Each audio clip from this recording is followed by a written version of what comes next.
Alex Tetteh ties a record, and EIU women's soccer is top of the table. Volleyball blows past the defending champions in the first weekend of OVC play, and football wins in Macomb for the first time since 1990. Plus, is the best game of the season at O'Brien Field this year going to be between high school teams?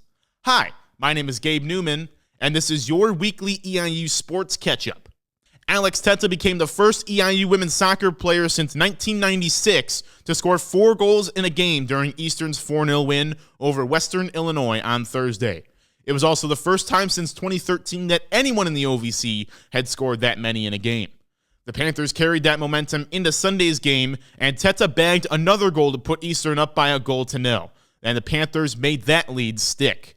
It's a perfect start for the Panthers in OVC play, picking up 9 points from a possible 9. As you can see, Eastern is currently top of the OVC, 2 points clear of Southern Indiana. The Panthers now have not conceded a goal in about 460 minutes, keeping 5 clean sheets in a row for the first time in program history. Tetteh, meanwhile, rockets up to the top of the goal leaders list in the OVC. She is the Daily Eastern News Female Panther of the Week. That's not the only honor Tetteh received, as she's been named the National Women's Soccer Player of the Week by Top Drawer Soccer, and I'm expecting her to be named OVC Offensive Player of the Week, though by the time I'm recording this, those awards have not been announced yet. Tetteh's 4-goal game against Western is tied for second most in a game by anyone in the country this season in women's soccer, joining 5 other players with 4 goals. The most goals scored in a Division I game this season by anyone in the nation is 5. Men's soccer got its OVC season going on Saturday in Macomb, taking on Western Illinois. Western opened the scoring in the 11th minute before senior midfielder Casey Wellage equalized after 25 minutes. Unlike last year's game in Macomb, however, the Panthers were unable to go on and find a winning goal, and the game ended in a 1-1 draw. Men's soccer wasn't the only team to begin conference play in Macomb, though, as football made the trip to Western Illinois for its conference opener on Saturday as well. The Panthers had a big day on the ground and ran to a 31-23 win in the Big South OVC opener. Redshirt freshman running back Jakari Fleming rushed for 111 yards and 2 touchdowns on 9 attempts and is the Daily Eastern News Male Panther of the Week. Charles Kellum added 75 yards with 25 coming on a rushing touchdown in the second quarter. Connor Wolf in the passing offense didn't do too much, as Wolf completed 4 out of his 10 passes for 90 yards. He threw 1 pick and scored the opening touchdown of the game on the ground. The Panthers collected their first conference win over Western Illinois since 1990 in their first trip out there since the Leathernecks reunited with the Panthers in the Big South OVC in 2024. On top of being the Panther of the Week, Fleming was named the Big South OVC Freshman of the Week and the Stats Performed FCS National Freshman of the Week. Just because there wasn't any Panther football at O'Brien Field this past weekend, though, doesn't mean that there wasn't football. The annual Coles County Clash game between Charleston and Mattoon High Schools was on Friday, and it was a thriller.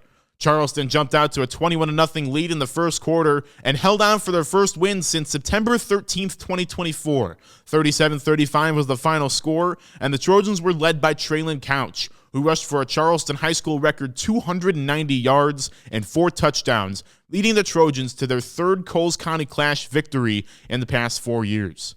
In volleyball, and the wait is over, competitive games were finally being played at the new Gardella family court at McAfee Gym. Prior to Saturday's game, there was a pregame ceremony to enshrine the new court in the name of the Gardella family.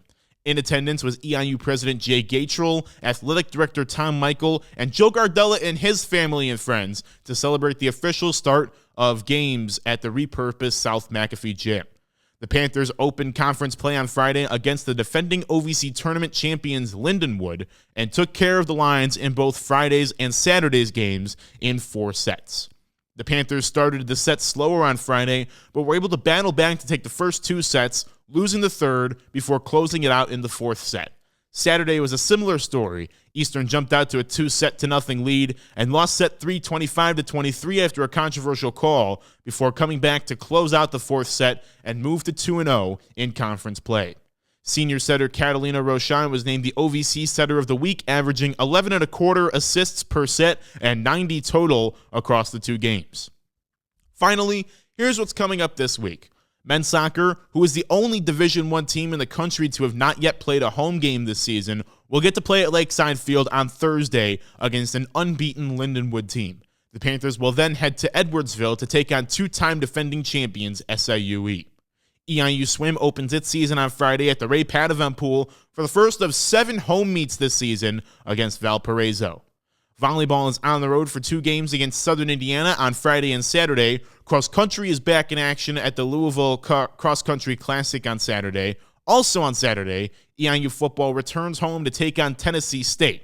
Kickoff for that game is set for 2 p.m. And on Sunday, EIU women's soccer is taking on Morehead State at Lakeside Field. The program will be celebrating its 30th anniversary, and lots of alumni will be in attendance. And of course, the Panthers could go further clear atop the OVC table. As always, to keep up with everything going on, and check out our website, thedailyEasternNews.com, and follow us on our social medias.